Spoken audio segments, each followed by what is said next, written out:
중국과 기술 패권 경쟁 중인 미국이 정작 반도체 등 자국 첨단 기술의 대중국 수출을 대부분 허용한 것으로 드러났다고 월스트리트 저널이 16일 보도했습니다. 결국 동맹국에게는 못 팔게 하면서 자국 반도체 장비는 많이 팔아 중국의 반도체 굴기에 최고의 도움을 준 나라는 오히려 미국입니다. 미 상무부에 따르면 지난 2020년 1250억 달러에 달하는 미국의 대중 수출 중 0.5% 정도가 미 정부의 사전 승인을 받아야 하는 기술 관련 품목으로 이 중 94%에 해당하는 2652건의 기술 관련 수출 신청이 승인됐습니다. 지난해 승인율은 88%로 조금 낮아졌지만 데이터 보정 과정이 바뀌어 실제 승인율이 줄었다고 보기는 어렵다고 합니다. 미국의 반도체, 항공우주 부품, 인공지능 기술 등이 지속해서 중국에 수출됐으며 미 역대 행정부에서 이루어져 온 이러한 판매가 중국의 군사 기술을 찜보시켰을 수 있다고 합니다.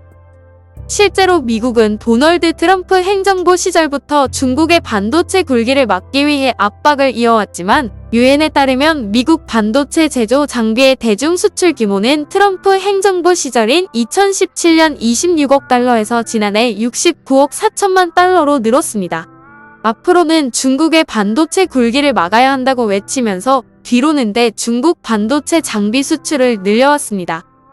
중국의 기술 굴기를 우려해온 미국이 실제로는 대중무역에서의 이익을 더 중시했다는 비판을 받을 수 있습니다. 미 상무부가 국가안보보다 미국의 무역 이해관계에 더 우선순위를 두는 게 아니냐는 비판이 전문가들 사이에서 나오고 있으며 군사적 이용 가능성이 있는 기술 수출 면허 승인율이 높다는 점을 정책적 실패라고 보입니다. 이 같은 상황은 미국이 가진 중국에 대한 고민을 보여준다는 평가가 나옵니다. 미국으로선 중국의 부상을 막기 위해 공세에 나서야 하는데 하지만 자국 수출 시장의 큰 손인 중국을 함부로 포기할 수도 없는 이중성을 갖고 있습니다.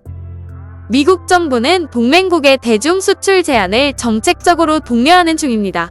지난 9일 조 바이든 대통령이 서명한 반도체와 과학법은 미국에서 반도체 공장을 짓기로 한 한국의 삼성전자, 대만 TSMC와 같은 기업에 25%의 세액 공제를 제공하는 대신 향후 10년간 중국 등 우려국의 반도체 시설 투자를 금지하는 가드레일 조항을 덧붙였으며 이는 반도체법을 우회해 중국 투자를 할 수 있는 여지는 거의 없는 상태로 미국이 삼성전자나 TSMC에 대중 투자 손을 묶은 것으로 중국을 제외한 사업을 할 수 있는 상태도 아닌데 특정 지역에 투자를 못하게 한다고 미국이 발전한다는 것인지 근시안적인 미국의 상태도 배려해야 하는지 양면성에서 우리 반도체, 배터리 기업의 투자 선택의 양면성에 미국 퍼스트 정책의 맹목적인 지지보다는 우리나라 기업의 이익에 부합하는 실질적인 비즈니스로 전환해야 한다고 봅니다.